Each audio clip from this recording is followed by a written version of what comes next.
ku taya mu yaɗa wannan bidiyo domin yaɗa wannan bidiyo shi ma jihadi ne. Ya zama wajibi mu fito mu yaba waɗannan zakakuran matasa 'yan kishin Najeriya, masu kishin arewacin Najeriya, masu so a tabbatar da adalci dangane da abin da yake faruwa a kudancin Najeriya na cin zarafi da tozarci da ake yi wa 'yan arewaci 'yan uwanmu mazauna kudancin Najeriya.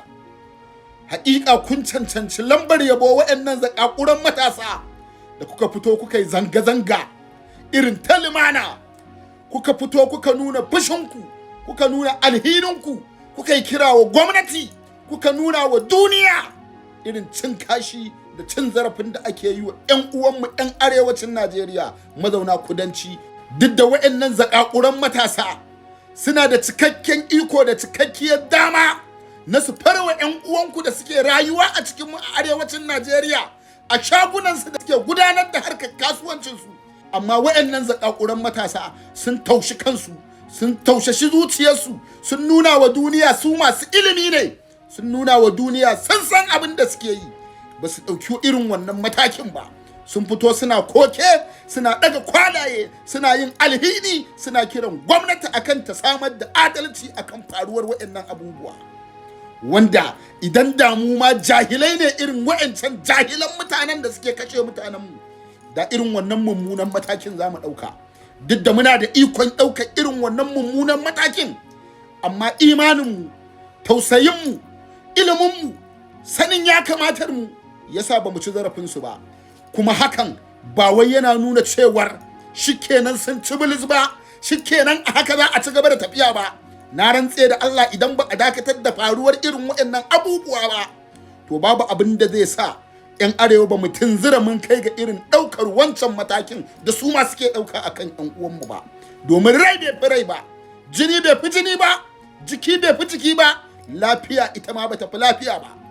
Wannan ne yasa muke kira da babban murya, cikin kaushin murya, wa gwamnatin tarayyar Najeriya, wa dukkan hukumomin da alhakin abin ya shafa, ku fito ku gaggauta samar da adalci wa 'yan uwanmu da ake wa kisan gilla da basu ji ba basu gani ba.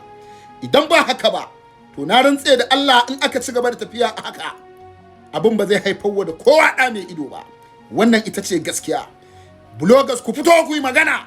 Idan da duk wani mai kishi, idan da duk wani ɗan kasuwa, idan da duk wani ma'aikaci, idan da duk wani bloggers zai bar abin da yake yi, ku fito mu tsaya tsayin daka na rana guda, mu nuna wa gwamnati cewar wannan cin zarafi da ake yi wa al'ummar mu ba ma goyon baya, kuma ba mu yarda da shi ba. Muna buƙatar a hukunta masu yin haka. Lalle da adalci ya wanzu, ko da kuwa na ɗan lokaci ne. Amma da yake mu arewa ba mu da haɗin kai, ba mu damu da damuwar junanmu ba, hassada ta yi mana yawa, baƙin ciki ya yi mana katutu a zukatanmu. Za ka ga wane baya so ya ga wane ya ci gaba, wane baya so ya ga wane ya haye, sai hassada, sai baƙin ciki, sai ƙyashi ya shigo cikin lamarin. Muna ji muna gani, mun yi masa sai mun yi shiru, ana ta kashe 'yan uwanmu a kudancin Najeriya. Har yanzu gwamnati bata ɗauki wani ƙwaƙƙwaran mataki ba akan faruwar waɗannan abubuwa. Wannan ba shi ne karo na farko da ake cin zarafin 'yan arewacin Najeriya a kudanci ba.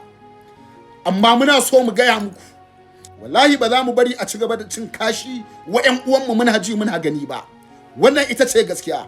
Ku taya mu yaɗa wannan bidiyo domin yaɗa wannan bidiyo shi ma jihadi ne. Allah ya sa mu dace.